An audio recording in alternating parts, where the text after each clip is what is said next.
வீரனாக இருந்தால் நேருக்கு நேர் மோது, நெஞ்சுக்கு நெஞ்சு மோது, நெத்திக்கு நெத்தி மோது அப்படின்னு சொல்லிட்டு சீமான், நாம் தமிழர் கட்சியின் தலைமை ஒருங்கிணைப்பாளர் சீமான் அவர்கள் தமிழ்நாடு மாநில பாஜக தலைவர் அண்ணாமலையை பார்த்து காட்டமாக விமர்சித்திருக்கிறார். நீ ஐபிஎஸ் படிச்சு எழுதினியா, பார்த்து எழுதினியா, நீ போலீஸுக்கு ட்ரைனிங் எடுத்தவன், நான் புலிப்படியில ட்ரைனிங் எடுத்தவன், நீ போலீஸ் நான் புலி, இந்த மாதிரி அவர் மேல காட்டமா விமர்சனத்தை தான் வச்சிருக்காரு. ஆனால் இந்த விமர்சனங்கள் அவர் என்ன சொன்னாரு, அதுக்கு திருப்பி அண்ணாமலை என்ன சொன்னாரு, பொதுப்படையான பார்வைக்கு வைக்கிறோம். மக்களாகிய நீங்கள் யார், எப்படி, எது சரி என்று நீங்க ஒரு முடிவுக்கு வாங்க. ஃபர்ஸ்ட் அவர் என்ன சொல்றாருன்னா, வீரனா இருந்தா ஒண்டி கொண்டி நேருக்கு நேர் மோதணும், நெத்திக்கு நெத்தி மோதணும், நெஞ்சுக்கு நெஞ்சு மோதணும் அப்படின்ற மாதிரி ஒரு எல்லாரும் சொல்ற சூழ்நிலை தான். அதாவது டேய் ஆம்பளையா தான் நேரு நேர் வாடா அப்படின்னு நம்ம சொல்லுவோம் இல்லையா, அந்த மாதிரி ஒரு வகையான எல்லாரும் சொல்ற ஒரு விமர்சனம் தான். இது ஏன் சொன்னார் அப்படின்னு பாக்குறோம். அதுக்கு அடுத்து ஒரு விமர்சனத்தை வைக்கிறார்.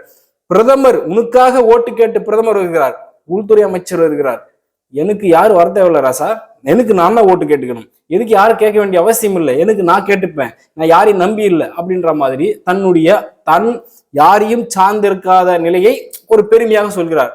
இது அவர் பக்கம் பிளஸ் பாயிண்டா இருக்கலாம். அவர் ஒரு தேசிய கட்சியில் இருக்கும்போது தலைமையை கேட்டுதான் அவர் எந்த ஒரு முடிவு எடுக்க முடியும், அதை நாம குற்றமா பார்க்க முடியாது. அப்புறம் சொல்றாரு, சரியான வீரனா இருந்தா என் சின்னத்தை கொடுத்துட்டு போது அப்படின்றாரு.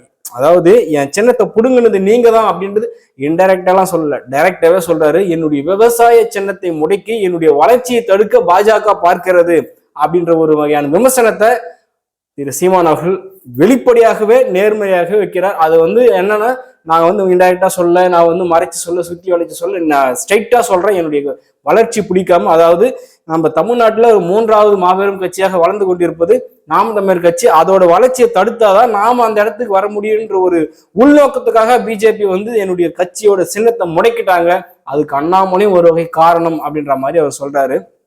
அப்புறம் சொல்றாங்க, டேய் நான் புலிப்படையில பயிற்சி எடுத்த புலி, நீ ட்ரைனிங் எடுத்த ஒரு சாதாரண போலீஸ் அப்படின்றாரு.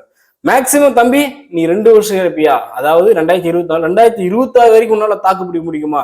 இன்னும் ஹைலைட்டா சொல்றேன், எங்களுடைய மிகப்பெரிய ஒரு ஜாம்போனா கருதப்பட்ட பொன் ராதாகிருஷ்ணன் உன் பின்னாடி நிக்கிறாங்க, Tamilisai Soundararajan one of the candidate, ஆனா எல்லாரும் உன் பின்னாடி நிக்கிறாங்கன்னா இது ஒரு விமர்சனம் வைக்கிறாரு. அதாவது இதுல எக்ஸ்பீரியன்ஸ் அப்படின்றதெல்லாம் மேட்டர். இன்னைக்கு நம்ம சூப்பர் கிங்ஸ்ல பார்க்கும்போது தோனி கேப்டன் பதவி அவரே ஆட்டோமேட்டிக்கா என்ன சொல்ற வாண்டடா ரிசைன் பண்ணி அதை கெய்க்வால் கிட்ட கொடுத்தாரு. ஸோ ருத்ராஜ் கிட்ட கேப்டன் போஸ்ட் போனது அப்படின்றதுக்காக நம்ம எம்எஸ் தோனி குறைச்சு மதிப்பிட முடியாது.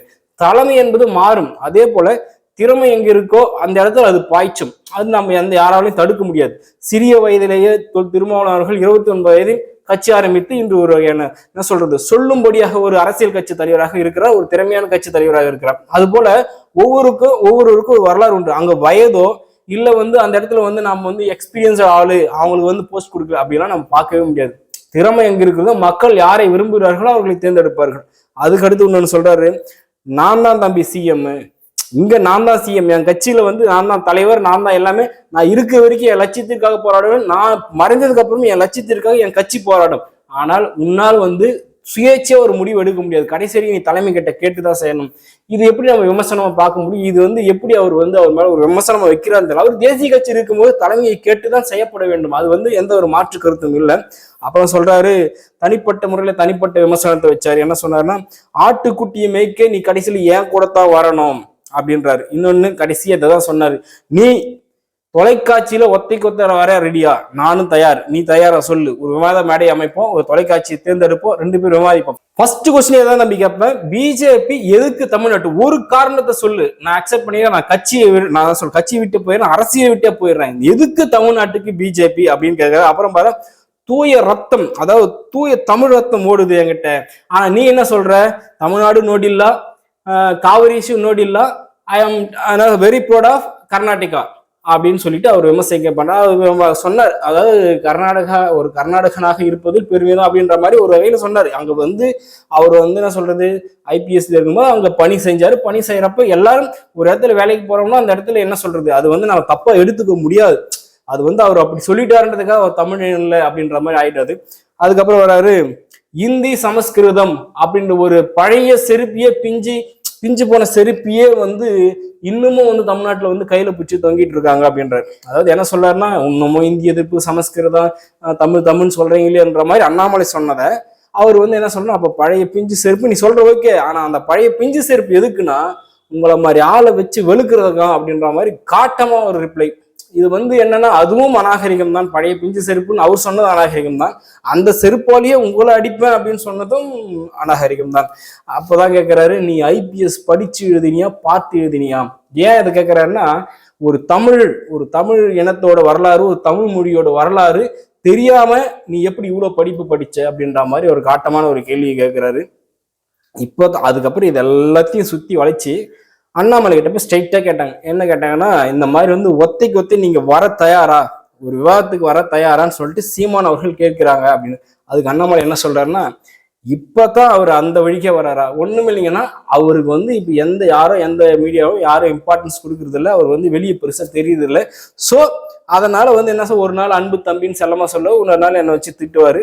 அவர் வந்து எங்க கூட அவர் வந்து போட்டி போட நாங்க வந்து ஒருபோது நினைக்கல. எங்களுக்கு போட்டி அவங்களும் இல்லை. நான் தனியா என் மேடையில் நான் விவாதிக்கிறேன், அவர் மேடையில் அவர் விவாதிக்கட்டும், மக்கள் யாரை பிடிக்குதோ அவங்க தேர்ந்தெடுக்கட்டும். ஆனா நான் என்ன சொல்ல வரேன்னா, அவர் விவாதத்துக்கு கூடும்போது இவரும் பால் மராம போய் இருக்கலாமா, வர தயார் அப்படின்னு சொல்லி இருக்கலாம், தனிப்பட்ட கருத்து. ஆனால் அவர் சொல்லி இருந்தா நல்லா இருந்திருக்கும். ஸோ இப்போ இன்னொன்னு பயங்கரமான ஒரு விஷயம் என்னன்னா, நான் தான் தம்பி ஸ்லீப்பர் செல் அங்கே வச்சிருக்கேன். இது வந்து ஃபர்ஸ்ட் என்ன சொன்னாங்கன்னா, டிடிவி தினகரன் சொன்னார். என்னன்னா, ஸ்லீப்பர் செல்லை நாங்கள் வந்து ஏடிஎம்கேக்குள்ள வச்சிருக்கோம் அப்படின்னு சொல்லிட்டு, எங்களுடைய ஸ்லீப்பர் செல்லெல்லாம் இப்போ வந்து ஸ்லீப்பர் மோட்ல போயிட்டாங்க அப்படின்னு சொல்லிட்டு அவரே விமர்சனமா. அந்த ஸ்லீப்பர் செல்லுன்ற வார்த்தை ஃபர்ஸ்ட் யார் சொன்னா, டிடிவி தினகரன் தான் யூஸ் பண்ண நம்ம தமிழ்நாடு பாலிடிக்ஸ்ல. இப்போ திடீர்னு சீமான் அதை யூஸ் பண்ணி என்ன சொல்றேன்னா, நான் அனுப்பின ஸ்லீப்பர் செல்லு தான் தம்பி நீ அப்படின்னு சொல்லிட்டு அண்ணாமலை சொல்றேன். அது அண்ணாமலை கிட்ட போய் கேட்கும்போது அவர் என்ன சொல்றாருன்னா, நான் அவரு ஸ்லீப்பர் செல்ல இல்லை அவர் எனக்கு ஸ்லீப்பர் செல்ல. இங்க பாருங்க, தனிப்பட்ட முறையில அவர் வந்து கட்சியோட சின்னத்தை பாதுகாக்க அவரு மேல தப்பு வச்சுக்கிட்டு அந்த தப்பை எப்படி மறைக்கலான்றதுக்காக ஒவ்வொரு நாளும் பிஜேபியான எங்க கட்சி மேலேயும் என் மேலேயும் பழிய போடுறாரு. ஸோ எக்காரணத்தை கொண்டு அதுக்கு நாங்க பலிகடாக நாங்க தயாரா இல்லை அப்படின்றாரு. இப்ப என்ன நம்ம சொல்ல வரோம்னா, ஓட்டு என்பது தலைவர்களை பார்த்தா இல்ல தனிப்பட்ட ஒரு கட்சியினுடைய கொள்கைகளை பார்த்தா. இங்க தமிழக அரசியல்ல, இந்திய அரசியல்ல சரி, தலைவர்களை பார்த்துதான் அங்க வாக்கு வங்கியை வந்து எகிருது. அதுதான் உண்மை. இப்ப காமராஜருக்கு அடுத்து பார்த்தோம்னா, அவருக்கு முன்பும் சரி பின்னும் சரி தமிழ்நாட்டுல அவ்வளவு பெரிய பிடிப்பு காங்கிரஸ் பிடிக்கல. காரணம் என்னன்னா, ஒரு பிரதமரை தேர்ந்தெடுக்கிற பவர் இருந்த ஒரு தலைவர் காமராஜர். அவர் சென்றதுக்கு அப்புறம் அந்த கட்சி பார்த்தோம்னா ஒரு கூட்டணிக்குள்ளேயே நெருங்கி, கூட்டணிக்குள்ளேயே சுருங்கி, கூட்டணியோட அடையாளத்துல வாழுது. அதே மாதிரிதான் தேமுதிக. கேப்டன் விஜயகாந்த் அவர்கள் இறந்த பிறகு அந்த கட்சியை பார்த்தோம், அவர் வந்து செயலற்ற போது அந்த கட்சியை பார்த்தோம்னா அந்த அளவுக்கு ஒரு பூரிப்போடு இல்லை. காரணம் என்னன்னா, ஒரு தலைவன். அதே போலதான் அதிமுக. எம்ஜிஆர் என்ற ஒற்றை தலைவனை நம்பி அவ்வளவு பெரிய கட்சி தொடங்குது, வெற்றியும் கண்டது. சோ இங்க தலைவர்களை பார்த்துதான் கட்சி வளர்கிறது, வாக்கும் செலுத்துகிறார்கள். அப்படி இருக்கும்போது ஒரு தலைவன் பொது நாகரிக மேடையில் எப்படி இருக்க வேண்டும், எப்படி நடந்து கொள்ள வேண்டும், அவனை பார்த்து பல தொண்டர்கள் பின்தொடர்கிறார்கள். சோ அரசியல் பிழைத்தோர்க்கு அறம் கூற்றவும், அந்த அறத்தை முடிந்த அளவு காப்பாற்ற வேண்டும். ஒவ்வொரு தலைவனும் அதை பின்பற்ற வேண்டும். ஏன்னா தமிழ்நாட்டுல தலைவனை பார்த்துதான் ஒவ்வொருவரும் வாக்கு செலுத்துகிறார்கள். ஒரு கத்திக்கு பவரு மிஞ்சி போன ஒரு உயிர், ஒரு துப்பாக்கி எடுத்தா ஒரு 10 உயிர், அதே மாதிரி ஒரு அணுகுண்டு எடுத்தா ஒரு 1,00,000 உயிர். அந்த அணுகுண்டு, தோட்டா, துப்பாக்கியை விட மிகவும் பலம் வாய்ந்த ஒரு ஆயுதம் ஓட்டு. அந்த ஒரு ஓட்டு நீங்க செலுத்துவதை பொறுத்து ஒரு தவறாக அந்த மிகப்பெரிய ஆயுதம் அந்த ஓட்டை செலுத்தி விட்டால் அது தவறான ஒரு தலைவனை தேர்ந்தெடுத்துவிடும். தவறான தலைவனை தேர்ந்தெடுத்து விட்டால் அவன் தவறான முடிவை எடுத்து விடுவான். அவன் தவறான முடிவை எடுத்து விட்டால் இந்த தலைமுறை மட்டுமல்ல, அடுத்த தலைமுறை வரை அது பாதிக்கும். ஸோ அரசியல் பிழைத்தோர்க்கு அறம் கூற்றாகும். நன்றி, வணக்கம்.